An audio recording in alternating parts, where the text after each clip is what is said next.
열! 오로지 열! 말고는 아무 증상도 없어요.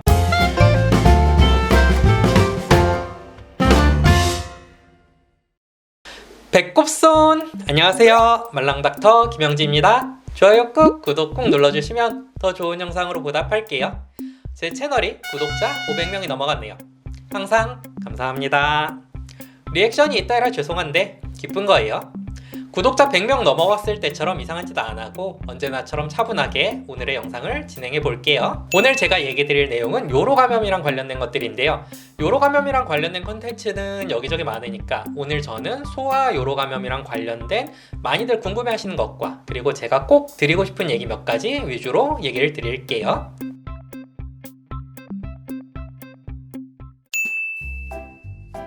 우리 소변 보잖아요. 소변은 흔히들 알고 계시는 콩팥, 신장에서 만들어져서 요관이라는 소변 흐르는 길을 타고 방광이라는 곳에 모였다가 요도를 통해 몸 밖으로 배출되는데요. 이렇게 소변이 흐르는 길이 요로인데 이 요로 전체 중에 어딘가에 감염이 된 걸 요로 감염이라고 합니다. 아닙니다. 아니에요. 특히 돌 이전에는 남자애들이 훨씬 더 잘 걸려요. 남자애 대 여자애가 3.5 대 1 정도로 남자애들이 더 잘 걸리는데 돌이 지나고 나면 이제 여자애들이 훨씬 잘 걸리죠. 근데 이때 비율이 한 10대 1 정도 되다 보니까는 여자애들만 걸린다 이렇게 생각하시는 분들이 좀 있으신 것 같아요.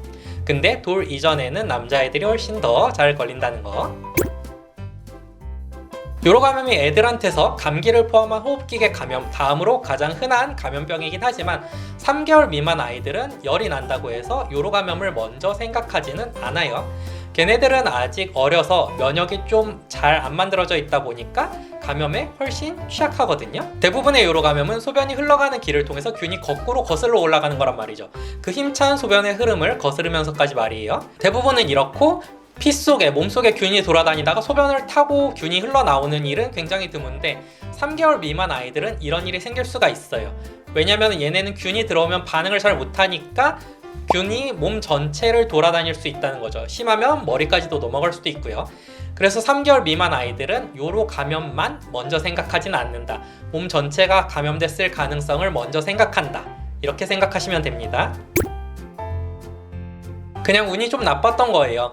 물론 요로 감염이 더 잘 생길 수 있는 위험 요인들은 몇 가지 있어요.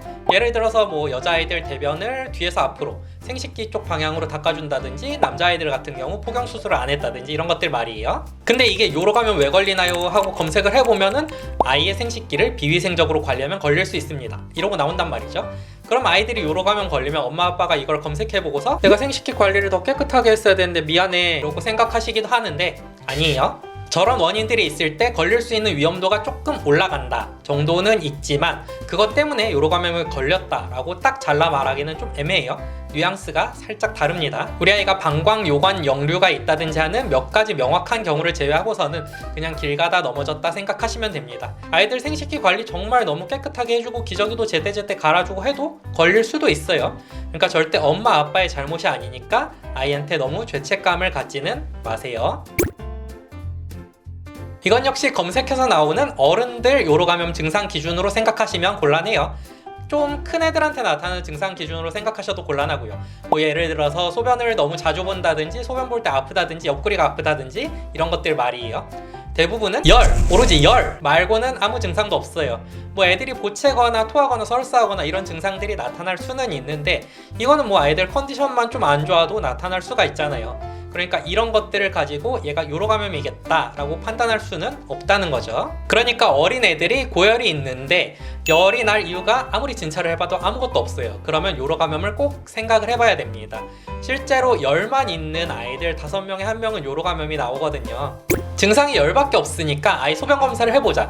특히 소변줄을 꽂아서 검사를 해보자 라고 하면은 아이가 아플까봐 검사를 거부하시는 부모님들이 은근 있으셔요. 그러면 이제 소변줄을 꽂는 대신에 소변 주머니를 붙여서 검사를 하기도 하는데 애들 생식기 주변을 깨끗하게 닦고 거기 이제 소변 주머니를 붙여놓고 얘네가 소변을 보는 걸 기다렸다가 그 주머니에 모인 소변을 가지고서 검사를 하는 거죠. 근데 특히 돌 이전 아이들은 소변 주머니를 붙여서 검사를 했는데 요로 감염 같다고 나오잖아요.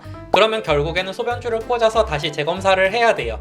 그러면은 얘네가 소변 보는 거 기다리는 동안 한참 고생하고 결국에는 또 소변줄을 꽂아서 아프게 검사를 해야 되는데, 그럴 거면 차라리 처음부터 소변줄을 꽂아서 검사를 하는 게 나을 수도 있다는 거죠. 다른 옵션으로는 방광천자라고 아이 배에다가 주사기를 꼭 찔러 넣어서 방광에 있는 소변을 빼낸 다음에 이 주사기에 모인 소변을 가지고 검사를 하는 방법도 있어요. 둘 중에 하나 골라서 하면 됩니다. 만약에 이런 검사가 없이 무턱대고 항생제를 쓰잖아요.